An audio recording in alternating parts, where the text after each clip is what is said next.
حج کے ارکان میں دوسرا رکن، جسے رکن اعظم بھی کہتے ہیں، وہ وقوف عرفہ ہے۔ وقوف عرفہ سے مراد یہ ہے کہ حاجی عرفات کے میدان میں 9 ذی الحجہ کے دن موجود ہوں۔ ہر سال عازمین حج 9 ذی الحجہ کو یہاں آ کر وقوف کرتے ہیں، اور جو اس تاریخ کو میدان عرفہ نہیں پہنچ پاتا اس کا حج نہیں ہوتا ہے۔ حضور صلی اللہ علیہ وسلم کا فرمان مبارک ہے، وقوف عرفہ ہی حج ہے۔ عرفات میں اجتماع قیامت کے دن بنی نوع انسان کے آخری اجتماع کی علامت ہے، اور جس کسی نے اللہ سبحانہ وتعالیٰ کے احکامات پر عمل کیا ہو تو اسے اللہ رب العزت سے اس کی رحمت کی توقع رکھنی چاہیے۔ اللہ سبحانہ وتعالیٰ نے اپنے بندوں کو خوشخبری سنائی اور ارشاد فرمایا، فبشر عباد الذين يستمعون القول فيتبعون أحسنه أولئك الذين هداهم الله وأولئك هم أولو الألباب۔ میرے بندوں کو بشارت دیجیے جو بات کو سنتے ہیں اور اس کی بہترین پیروی کرتے ہیں، یہی وہ لوگ ہیں جن کو اللہ نے ہدایت دی ہے، اور یہی لوگ عقل مند ہیں۔ یہ میدان عرفات ہے جو منی سے تقریباً 10 کلومیٹر کے فاصلے پر واقع ہے، جبکہ مزدلفہ سے اس کا فاصلہ 6 کلومیٹر ہے۔ میدان عرفات حرم مکی سے باہر واقع ہے۔ یہ حج کے مقامات میں واحد جگہ ہے جو حدود حرم سے باہر ہے۔ یہ سال کے 354 دن غیر آباد رہتا ہے، اور 9 ذی الحجہ کو صرف ایک دن کے لیے ایک عظیم الشان شہر بنتا ہے۔ عرفات میں یہ مسجد نمیرہ ہے جہاں سے حج کا خطبہ دیا جاتا ہے، اور اس کے بعد ظہر اور عصر کی نمازیں جمع اور قصر کر کے پڑھی جاتی ہیں۔ اس مسجد میں 3 لاکھ نمازی بیک وقت نماز ادا کر سکتے ہیں۔ اللہ کے پیارے مہمانوں، یہ مسجد نمرہ، یہاں پر ظہر اور عصر کی نماز دونوں نمازیں قصر اکٹھی کر کے ظہر کے وقت پڑھی جائیں گی، اور یہاں پہ حج کا خطبہ دیا جاتا ہے، لیکن وہ خطبہ سننا صرف ان کے لیے واجب ہے جو عید امام صاحب کے پیچھے مسجد نمرہ میں نماز پڑھے۔ 5 کلومیٹر لمبا میدان ہے، اتنا ہی تقریباً چوڑا، اور نبی کریم صلی اللہ علیہ وسلم نے فرمایا سارے میدان میں وقوف ہو سکتا ہے، تو آپ اپنے اپنے خیموں میں ہوں گے تو یہ خطبہ سننا ضروری نہیں۔ اور یہاں پہ یہ مشورہ بھی دے دیتا ہوں کہ جبل الرحمہ پر اور مسجد نمرہ میں اگر جانے کی کوشش کریں گے اور اگر راستہ بھول گئے تو پھر بندہ راستہ ڈھونڈتا رہتا ہے اور دعائیں مانگنا بھی بھول جاتا ہے۔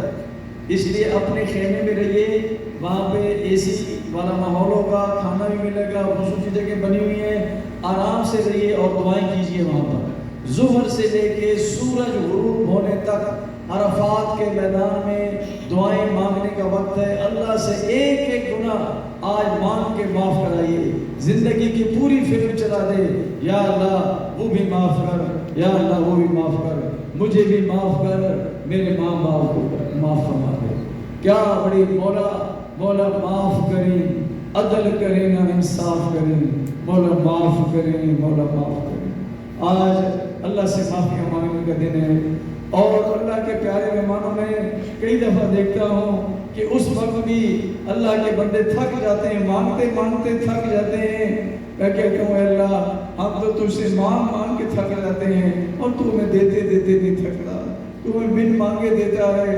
آج اللہ کے ساتھ باتیں کرنے کا دن ہے، کھڑے ہو کے دعائیں مانگو، پھر تھک جاؤ بیٹھ کے مانگو، سائے میں مانگو، کبھی دھوپ کی قدر بہت ہوگی، لیکن یاد رکھنا اللہ سے مانگ لینا، اے اللہ ہم سے تو یہ دھوپ برداشت نہیں ہو رہی، اس دن ہمارا کیا ہوگا جب حشر کا دن ہوگا اسی میدان کے اندر۔ اے اللہ اس دن کہ جس دن تیرے عرش کے سائے کے علاوہ کوئی سایہ نہیں ہوگا، ہمیں اپنے عرش کے سائے کے نیچے جگہ عطا فرما دینا۔ آج اللہ سے خوب کنڈرا کے آوزاریاں کرنے کا دن ہے۔ اب میں تھوڑی دیر بعد آپ کو اسی میدان کے اندر نبی کریم صلی اللہ علیہ وآلہ وسلم نے جو خطبہ ارشاد فرمایا تھا وہ سنانے لگا ہوں۔ آپ نے کرنا کیا ہے؟ تھوڑی دیر کے لیے اپنے آپ کو اس قافلے کا حصہ سمجھنا اور یہ تصور کرنا کہ نبی کریم صلی اللہ علیہ وآلہ وسلم مجھ سے کچھ فرما رہے ہیں، یہ کرنا یہ نہ کرنا۔ اس طرح سے آپ نے خطبے کو سننا ہے اور پھر انشاءاللہ آگے چلتے ہیں۔ مسجد نبیرہ کی مغربی سمت میدان عرفات کی حدود سے باہر ہے اور یہاں اس کی علامتیں بھی بنی ہوئی ہیں۔ آگہی کے لیے تختیوں پر تحریر کر دیا گیا ہے کہ یہ حصہ میدان عرفات سے باہر ہے۔ عرفات کے میدان میں یہ مشہور پہاڑی جبل رحمت ہے۔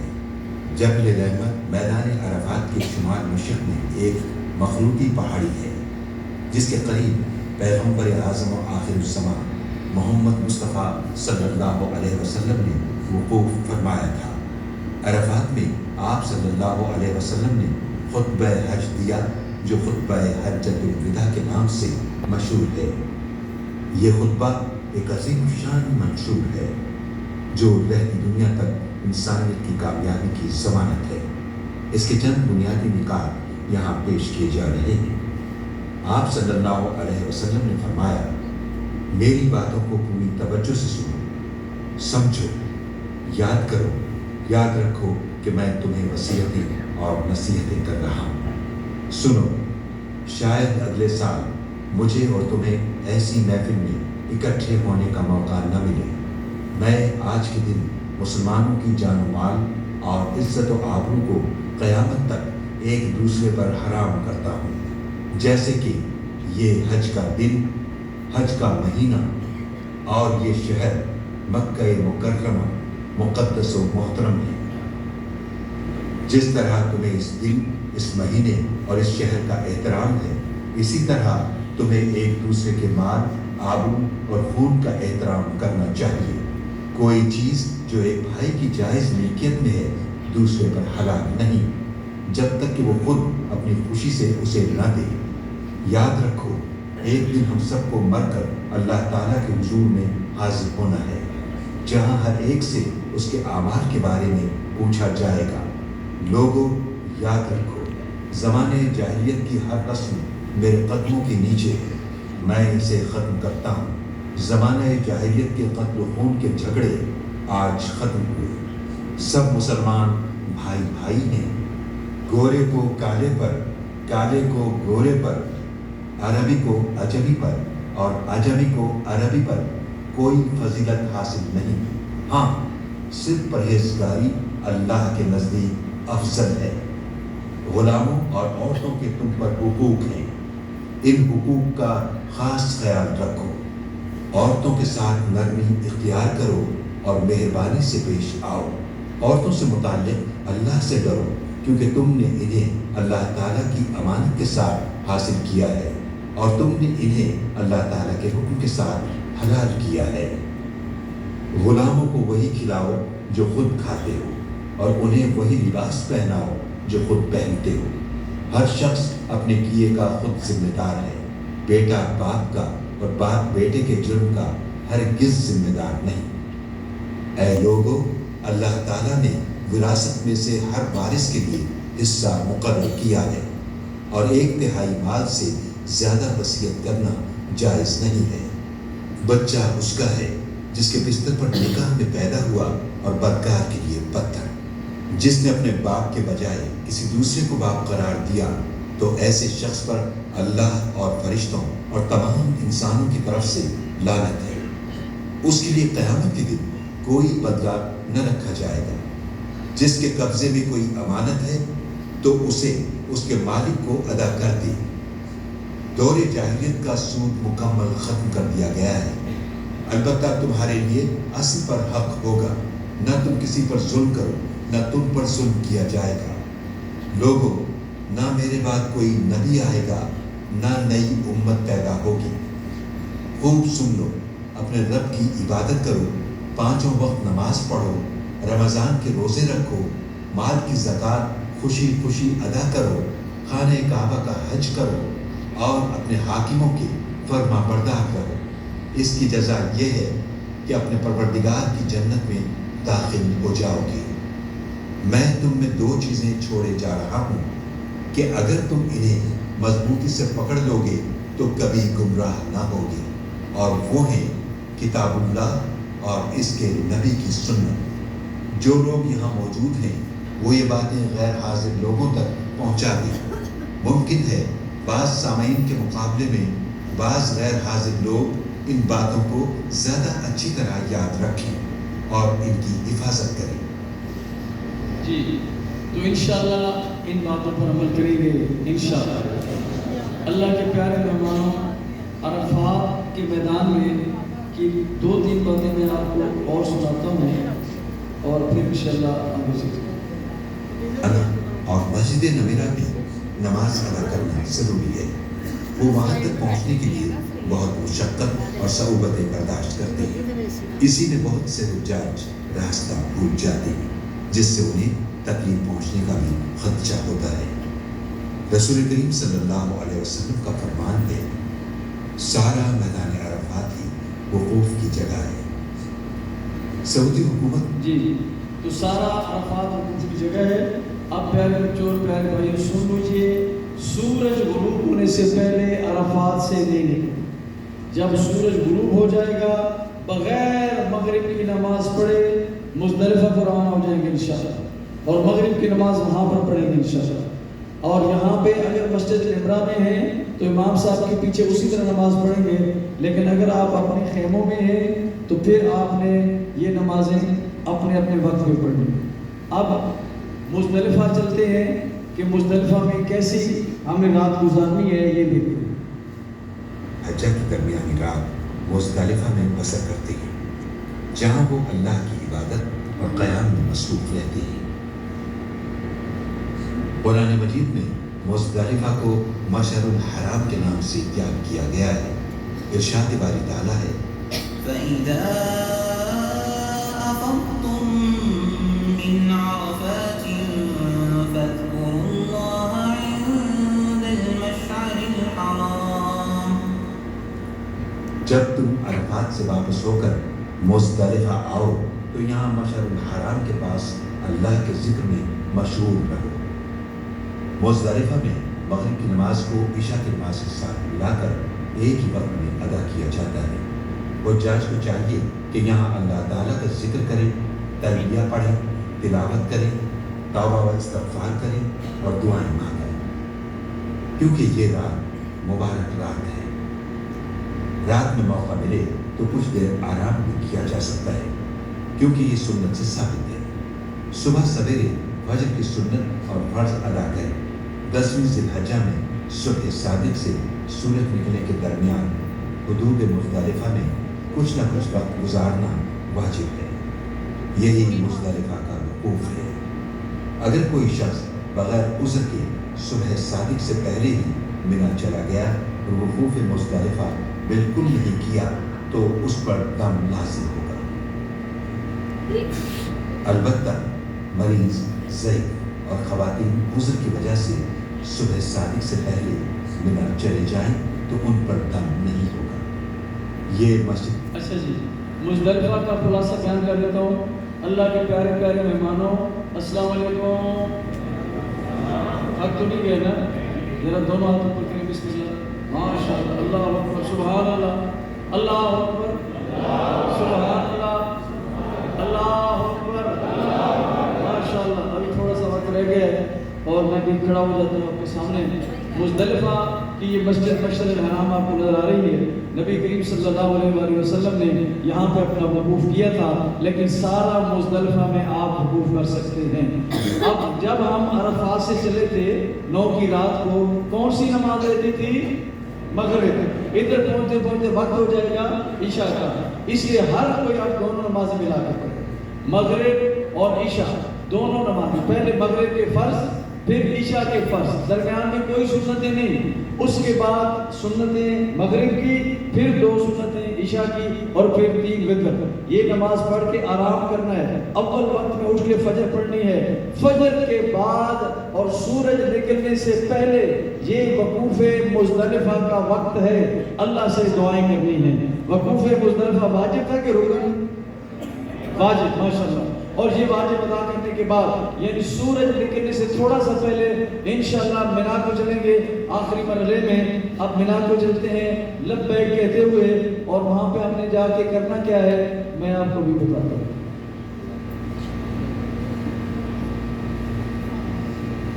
دیکھنے کے عمل کا نام ہے۔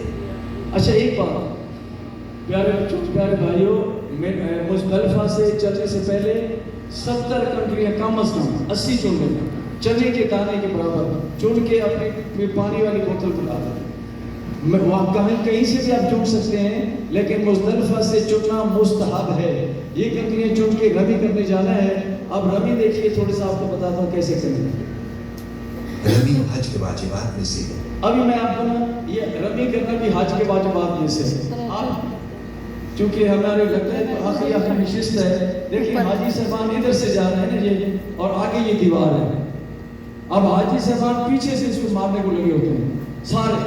آپ لوگ پیچھے سے مارنے کی بجائے آگے سے ہوتے ہوئے دیوار کے اگلے کنارے میں چلے جائیں تو شیطان خالی بیٹھا ہوگا، بڑے آرام سے کنکریاں مارنے کی انشاءاللہ۔ اب ذرا دیکھیں، تھوڑا اندر سے آپ کو یہ بلڈنگ دکھاتے ہیں، پھر میں آپ کو کنکری کا خلاصہ بتاتا ہوں۔ یعنی اس کے ترک کرنے پر دم لازم ہوگا۔ 10ویں، 11ویں اور 12ویں ذی الحجہ کو رمی کرنا ہر حاجی کے لیے ضروری ہے۔ البتہ 13ویں ذی الحجہ کی رمی اختیاری ہے۔ اگر کسی حاجی نے 12 ذی الحجہ کے بعد آنے والی رات میں مینا میں قیام کیا تو پھر 13 ذی الحجہ کو رمی ضروری ہوگی۔ جمرہ خلاصہ پھر بولنے لگا ہوں، رمی کس کس دن کرنی ہے پیارے بھائی اور پیارے بچوں؟ 10، 11 اور 12 کی کنکریاں مار کے واپس آ سکتے ہیں، لیکن سورج ادھر غروب ہوگا تو ادھر ہی رہ جائیں، پھر 13 کی کنکریاں بھی کرنی ہیں۔ 10 تاریخ کو کنکریاں مارنے کا وقت شروع ہو جائے گا، سورج نکلنے سے لے کر آگے پھر چلتے رہے، بے شک رات گئے تک آپ مار سکتے ہیں۔ کون سی تاریخ کا؟ 10 تاریخ کو یعنی طلوع آفتاب سے شروع ہو جائے گا وقت، اور اس دن صرف بڑے کو مارنی ہے، کتنی؟ 7، اور اگلے دن 11 کو اور 12 کو، اور اگر 13 رہے 13 کو زوال کے بعد مارنی ہے، 12:30 بجے کے بعد، اور تینوں کو مارنی ہے۔ تینوں کو یعنی 11 کو کتنی کنکری استعمال ہوگی؟ 21، پہلے چھوٹے کو 7، درمیانے کو 7 اور پھر بڑے کو۔ یاد رکھیے چھوٹے اور درمیانے کو مار کے تھوڑا سا جمرے سے آگے نکلے، قبلہ رخ ہو گئے تو دعا کرنا سنت ہے، اور بڑے کو مارنے کے بعد دعا نہ کرنا سنت ہے۔ تو یہ انشاءاللہ اب آپ جمرہ دیکھیں کہ ہے کیسے، باقی آپ کام سمجھ گئے ہیں، تھوڑا سا اندر سے دیکھ لیں کہ کیسے کنکری مارنا۔ مقام پر 3 بڑے ستون ہیں جن پر اللہ تعالیٰ کے حکم، نبی اکرم صلی اللہ علیہ وسلم کے طریقے اور حضرت ابراہیم علیہ السلام کی اتباع میں ان تینوں ستونوں پر کنکریاں ماری جاتی ہیں۔ جمرات کی عمارت میں داخل ہونے کے بعد سب سے پہلے ستون کو جمرۃ الصغریٰ، اس کے بعد صغریٰ یعنی چھوٹا، تو پہلے آتا ہے چھوٹا شیطان، 26 میٹر لمبی دیوار ہے یہ۔ بیچ والے ستون کو جمرۃ الوسطیٰ اور اس کے بعد آخری ستون کو جمرۃ الکبریٰ کہا جاتا ہے۔ حضرت ابراہیم علیہ السلام کو شیطان نے ان تینوں مقامات پر بہکانے کی کوشش کی تھی۔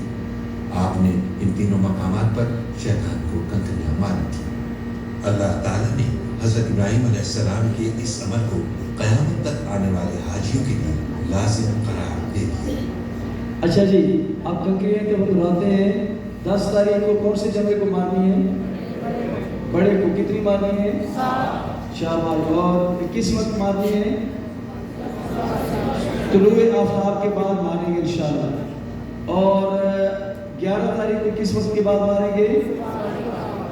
شاباش، زوال کے بعد، اور 12 کو بھی زوال کے بعد۔ 11 کو کتنی کنکریاں پر استعمال ہوگی؟ 21۔ اچھا کنکریاں جو اگر آپ زمینی جو گراؤنڈ فلور ہے نا اس پہ جائیں گے تو جانے کا راستہ اور ہے اور آنے کا راستہ اور ہے، لیکن اگر آپ کو ٹرین ملے گی تو یہ تھوڑی سی بات دیکھ لیجیے ٹرین والی، یہ میں آپ کو پھر ایکسپلین بھی کرتا ہوں کہ چوتھی منزل کی مغربی ڈھلوان یا اپنے بائیں ہاتھ پر بنے ہوئے پل کے اوپر سے جانے والا راستہ اختیار کرتے ہوئے مینا اسٹیشن نمبر 3 کے ذریعے ہوتی ہے۔ اچھا اب یہ آپ نے جو راستہ دیکھا یہ والا دوبارہ سے تھوڑا سا چلانا پڑے گا۔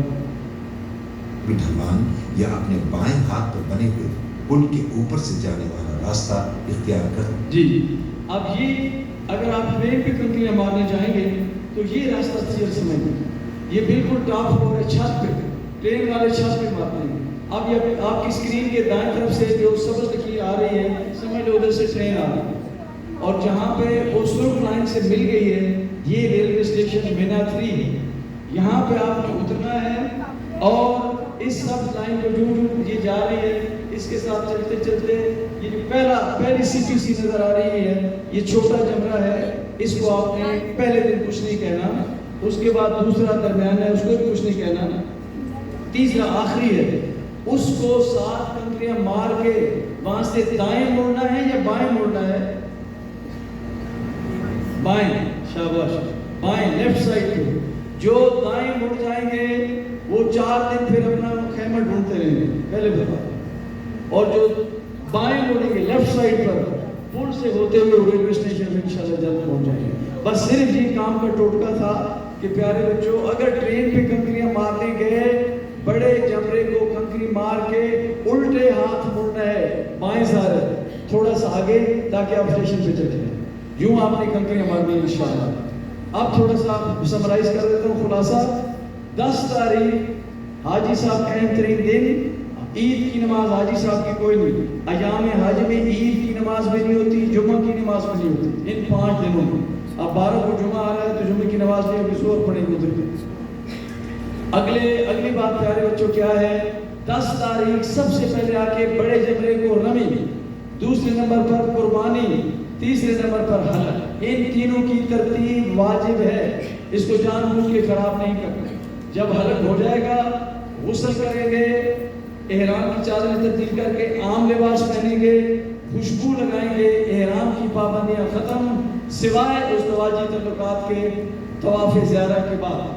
اب ہم نے چلے جانا ہے طواف زیارہ کے لیے، کدھر چلے جائیں گے؟ بیت اللہ، وہاں پہ طواف کرنا بھی آپ کو آتا ہے، 7 چکر 1 طواف 8 استعمال۔ اس کے بعد صحیح بھی کرنی ہے، طواف زیارہ کے بعد صحیح کر کے کہاں سے شروع کرتے ہیں؟ صحیح صفا سے، ختم کدھر ہوتی ہے؟ مروا پر، وہ ختم کر کے واپس مینا میں چلے جائیں گے۔ اگلے دن 11 اور 12 دونوں دن 21 کنکریاں مار کے زوال کے بعد آپ واپس آ سکتے ہیں، اور اگر وہاں پہ رہنا چاہتے ہیں تو 13 کی سنت پوری کر کے واپس آ سکتے ہیں۔ یوں آپ کا حج مکمل ہو جائے گا انشاءاللہ، اور آپ جب واپس اپنی بلڈنگ میں آ جائیں گے اس کے بعد جو بھی آپ نفلی طواف کریں گے آپ کا طواف وداع ادا ہو جائے گا۔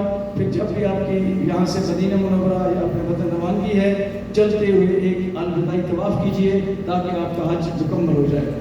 اب جی آپ بالکل مجھے بات مکمل کرنے دیں، جو ٹھیک ہے میں بتاتا ہوں میں ان نے آپ کو وقت بتایا ہے 10 بجے۔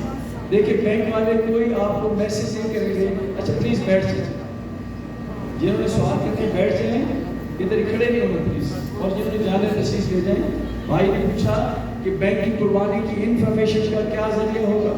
پیارے بھائیوں اور پیارے بچوں نے جو آپ کو وقت بتایا ہے بس وہی وقت آپ کے لیے انفارمیشن ہے، اسی پہ یقین کرنا ہے، کوئی شک کی بات نہیں۔ اس سے پہلے آپ نے انشاءاللہ ہو جائے